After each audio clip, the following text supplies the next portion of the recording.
Soft proofing, anyone? My favorite subject. No, it's I won't say controversial, but it's something a lot of people says, do we really need soft proofing? I like printing out of Lightroom. It doesn't have soft proofing, so I'm just going to print out of Lightroom. Yeah, okay. Yes, it's debatable. But here's the thing that I would say. I tend to be kind of cheap. I like to be able to know what the image is going to look like before committing ink on paper. Ink and paper is expensive. So the fact is that Photoshop has the ability to do soft proofing, which is basically color prediction. Making your screen look like the print. The print.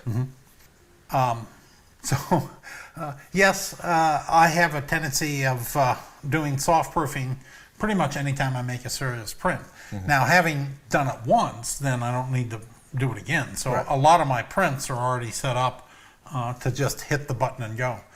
So you come up under View, Proof Setup, Custom. And we'll talk a little bit about the proof conditions. You want to do the device to simulate. In this case, so that's the printer and the printer profile. Correct. And paper. Yeah, of course, the whole chain. Yes. Yeah. Rendering intent. This is where you decide which rendering intent will be the best. So what rendering intent do you think is best? For this one, I'd say relative. We'll see. Perceptual, relative, perceptual, relative. I'm pretty sure that red will look better under relative colorimetric. Do you agree? Told you. Yeah. But the other way to know for a fact would be to send the print. Yeah. Now, let's take a second. First of all, click on there. Yeah. There's saturation and absolute. Not for photographers. Not for the things that we do.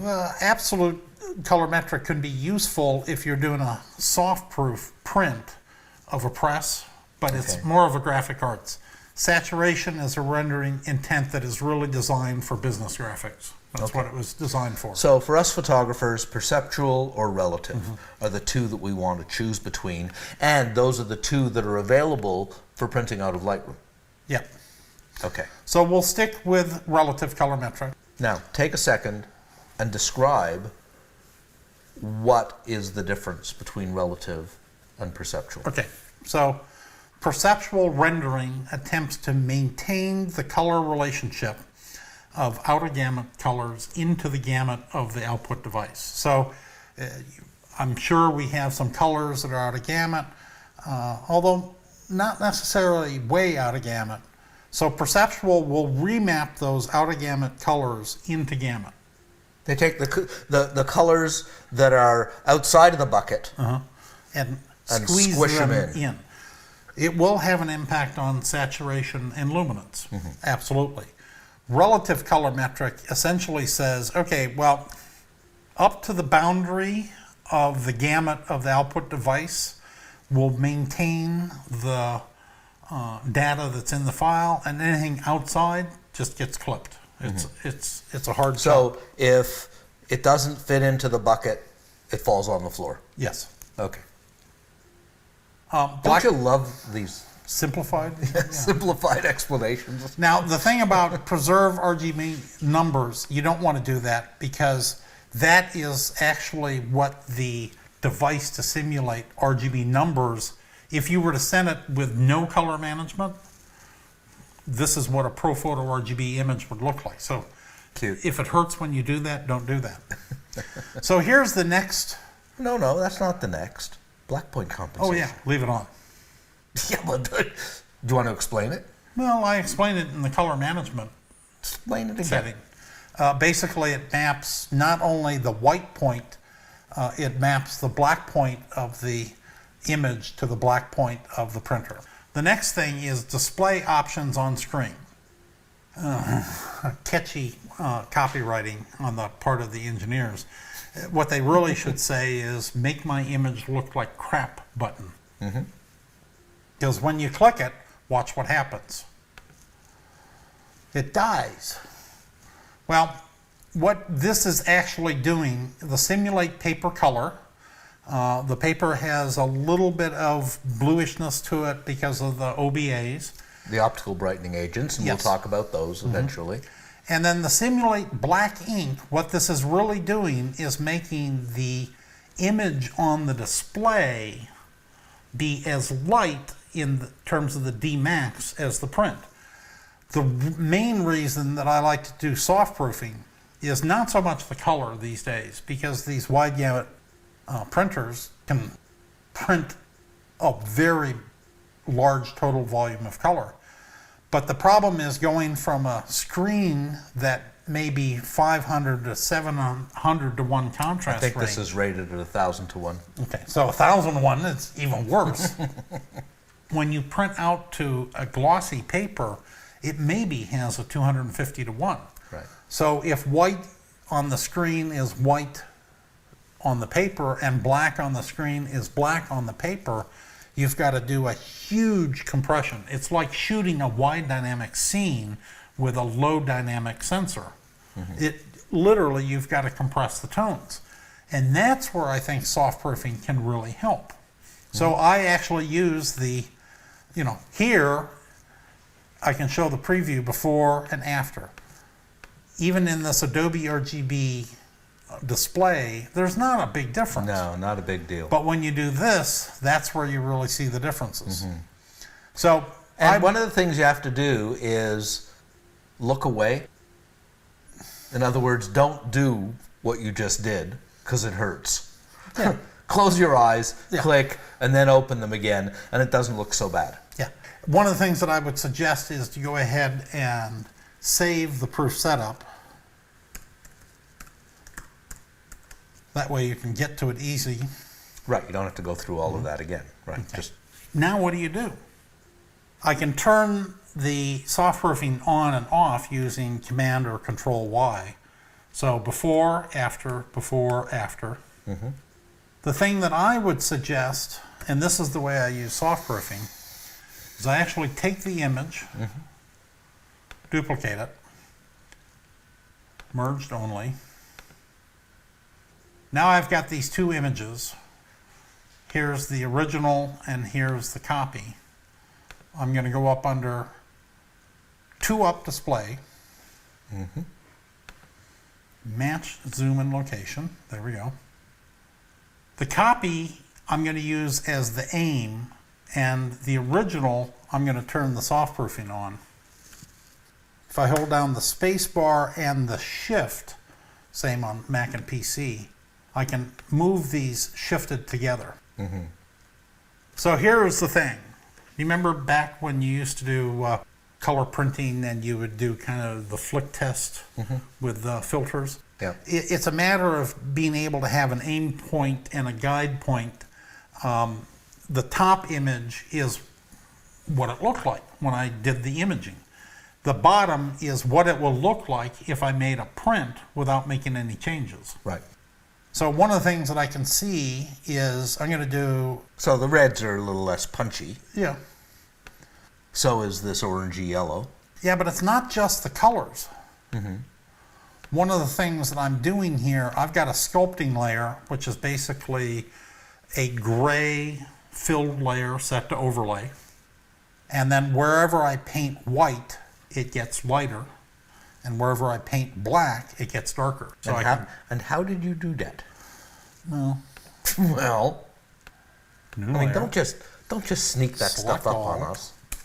fill, 50% gray, Okay, blending overlay. right. So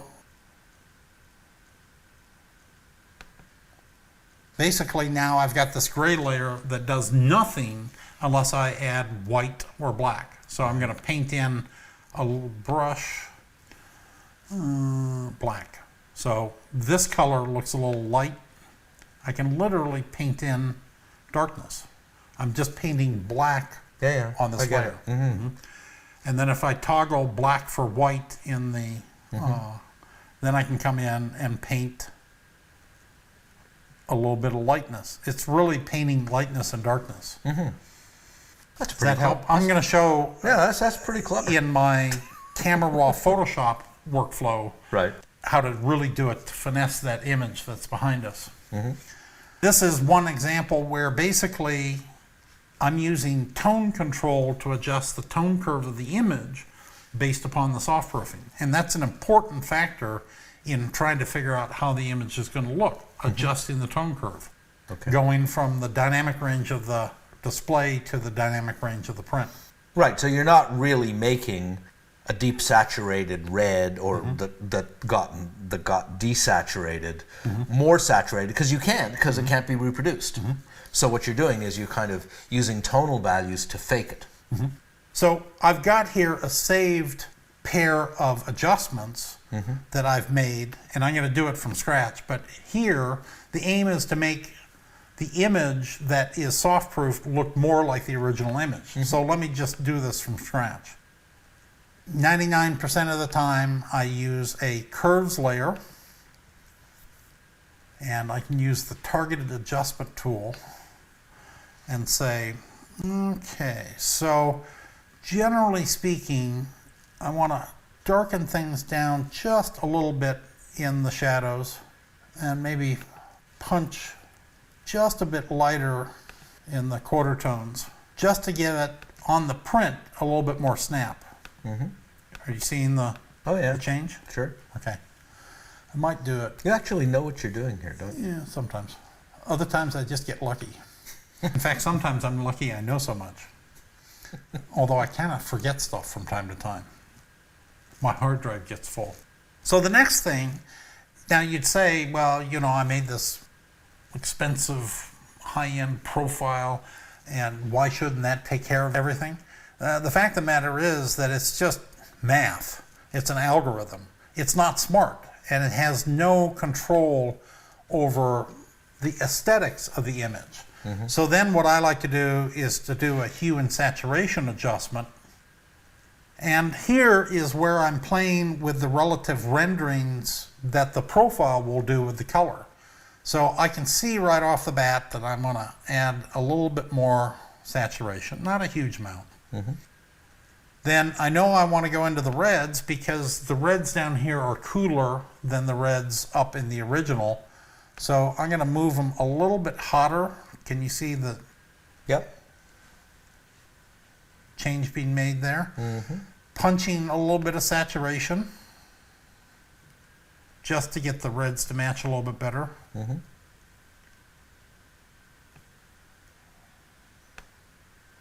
And this is obviously where having a really well-calibrated monitor and a high-quality monitor counts. And a really good profile for the printer, yes. Because you're looking at the result through what you're going to see in the printer. And yellows. I can tell that I want to punch up the saturation in the yellow. I think the yellow needs to be a little lighter. Lighter? Yeah.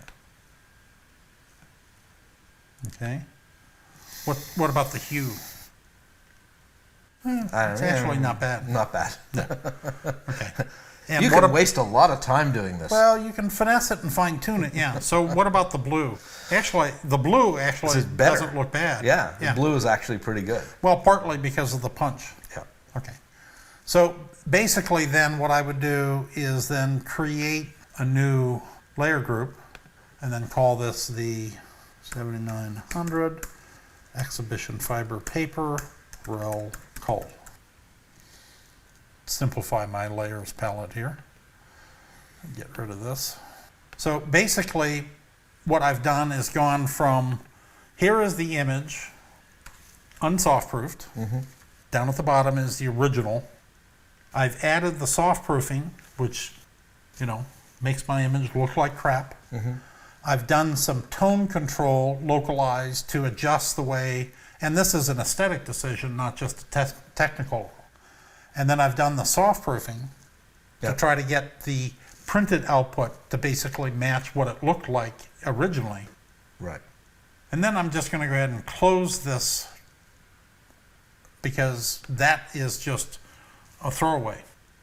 And you might ask, well, what about if you just went in and did a new view? So arrange new window for this. You can actually have two different profiles active on the window. Okay. The only I didn't know that. Yeah, but the only problem with doing that is everything you do to the image is done to both windows. So you can't do an A/B compare. Okay. And one of the things that I like in Lightroom's develop is the A/B compare. What did it look like before? What's it look like now? Okay. So really, that's soft proofing, and I find that it allows me to exert maximum control over the rendering before I actually spend the ink and the paper. Because, you know, trees or rags have died for this stuff. So the next stage of this really would be to make a print and see whether the soft proofing actually worked. You want to do that? Yep. Okay. We're looking at this image in Photoshop, and one of the things that I like about Lightroom is the fact that the interface is kind of dark. One little trick, I find that this gray surround is a little bright. So if you, and it's about the only thing that I ever use the paint bucket tool for. If you come over to the paint bucket tool, hold down the shift key, you can fill the canvas with any color that you want. And here is a darker gray. Oh, that's a cute trick. Yeah. Yeah. And a couple of reasons I like doing that is it isolates and darkens down the image and may help you evaluate the tone. But if you actually want to compare what it's going to look like with the print, I actually like to put white. Right. And the reason is that the print's going to have a white surround. White border, yeah. And, you know, adaptation of your eyes and everything. Yeah. It may change your impact. So in this case, that's going to look a little bit, well, much like the print on the... No, that's a very good hint. Okay. Yeah. At this stage, now that I've got the soft proofing done, I'm ready to go in and actually print the sucker, which is why we're here. Finally. Yeah. Okay. So printing out of Photoshop, by default, you know, it comes up with printer manages color. There are some issues here that drive me nuts. The first thing that you got to do is make sure that you've got the correct printer selected. So Epson Stylus Pro 7900. Right. And then this is actually new to CS5, is the ability to adjust the print settings. So when you click on this, you get this kind of... Well, this is the print dialogue that I'm used to seeing in Lightroom. except for this is kind of this mega dialogue, which is a combination of the old page setup and the print driver settings. Okay. So you have to actually pay attention. You actually set the paper size here. Now, I could set it to 17 by 22 inch sheet. The problem with the 7900 is it has an asymmetrical margin, 0.56 at the bottom, and then I think 1/4 inch on the sides and the top.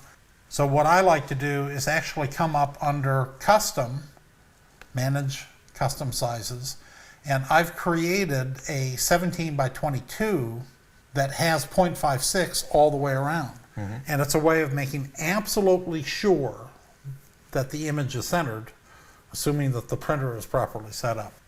So I'm going to use the 17 by 22. Well, that's the page setup portion of the dialogue. Right. And the next step is actually the print driver settings. So you come up under printer settings. Right. Got to make sure it's set to sheet. Right. And I'm printing to exhibition fiber, so I want to actually use the well, actually now the new driver has they have exhibition fiber. I was just about to say, one of the things that frustrates me is you have to know what the equivalents are. And it's great because now with this new driver that I just downloaded before we came, now I don't have to worry about setting the thickness or the platen gap. You used to have to set it to luster and then go back in and adjust. So now there's a... Okay, good. Finally. Thank you, Epson. So print mode, AccuPhoto HDR. Whatever. Color. Ordinary color. Color. Just call it color compared to black and white. Right. And black and white isn't just black and white. It's advanced black and white. Yes. Which... we'll discuss separately. Yes.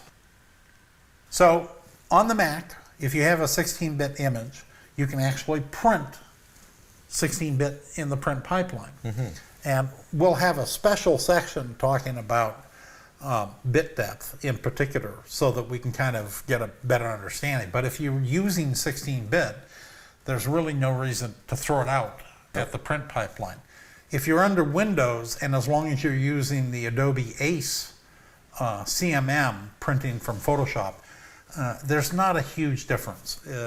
You gotta know what to look for, and you kind of gotta set it up so that you can make it actually fail. So under Windows, as long as you're using the Adobe Ace and printing from Photoshop, you're fine. Color mode. You don't want this, you want this. Right.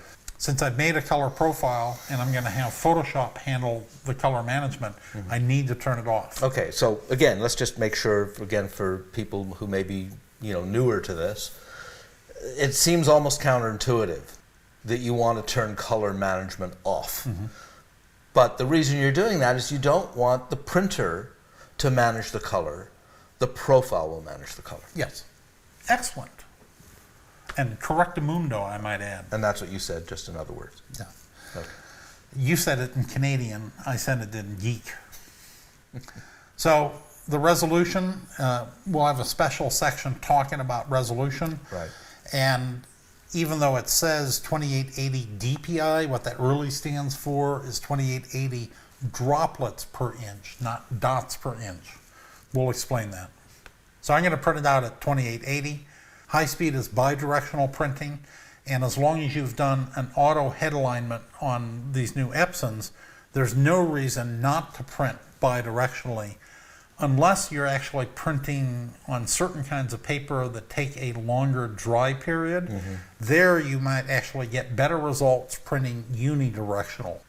Right. So unidirectional, the head prints, goes back, prints, goes back. Correct. Here it's going print, print, print, print. The upside of using high speed is it makes your It's printer high speed. literally twice as fast. It's high speed. Yeah. Flip horizontal, we get finest detail. Finest detail is an option if you're printing out basically EPS graphics, vector graphics. It does some rounding and smoothing on text and type and vector graphics. Not for photographs. Not for photo. So here's the interesting thing here is you'll notice this is a save button. This is not a print button. You've actually now set that in, and it will save the metadata in the file. So when you open it back up, it'll have that as a default. Oh, that's cool. I didn't know that. Then I need to tell Photoshop to send 16-bit. Right. And I think you'll see when we show the Windows version, you don't have the 16-bit option. So now I've got to come over to Photoshop Manages Color. Here is the exhibition. No, where is the exhibition? 7900 Yes. exhibition fiber. And we've chosen relative colorimetric Right. based upon our soft proofing, black point compensation. I want to make sure that I'm actually using the source is the document, not the proof. You can click on the match print colors. You can see a little different. You can check gamut warning. Right. Particularly the orange here Yeah. is showing as a... The problem with gamut warning is it doesn't show you how far out of gamut. Right. Doesn't show you what it's going to look like. It just shows you it's out of gamut. And then show paper white. I've already done this. So now... So this is kind of like a little mini proofing. Yes, but it doesn't give you any option No, to you can't address do it. anything about it. Yeah. Right. So at this point, I think I'm ready to just click print. Finally. You'll notice now that this thing has come up. There's a setting in the driver where you can turn that puppy off. I like to be reminded. Lets me know that it actually, something's going on. Yeah. So some people say, well, what's the difference between soft proofing and the gamut warning? Right. Soft proofing shows you what the image is going to look like. The gamut warning under view shows you what colors are out of gamut. But not how much. Correct. And that's the problem. It's a binary in gamut, out of gamut. Doesn't show you what it's going to look like. It just warns you. Now, I've actually used gamut warning in producing CMYK, and it was useful. The one thing you can also do is under select, you can select color range. And there is an option here to select all the outer gamut colors. So now what you could actually do if you wanted to, you could come in here and do a hue and saturation adjustment. Right. And if you bring it down, you notice now just a little bit of reduction. Right. So in CMYK, if you were trying to hit a specific color, that might be useful. But in the grand scheme of things, I really think that soft proofing is more useful than gamut warning. Okay. Michael, this is the image that I used for the soft proof demo. Yep. And on the NEC display. And so this is the result of optimizing the image using a curves, a hue and saturation, and some other little tweaks. Could I get my sunglasses? Yeah, what? A little bit. Glowy? Yeah. Well, you want me to be subtle? No, I don't want you to be subtle, wearing a Jeff. shirt? Yeah, really. Look at this. Yeah. So, but the thing about it is, and you know, it's going to be a slight disconnect because, you know, I think what we're going to do is have Chris try to do a super to show the a close-up image from the NEC, and then this to see how close it is. Right. It'll be a stretch, but that's a challenge for Chris to accomplish. Right. But it's a punchy image. Yeah. You remember the Funhouse? Oh yeah, there's Niagara. Niagara Falls. Yeah. One of my favorite places. So that's basically proof that soft proofing is useful, beneficial, can save you time, save you ink, save you paper, and help you kind of push a little bit further, get a little bit better detail. Do you hear that, Adobe? Soft proofing, Lightroom, soon please. Thank you.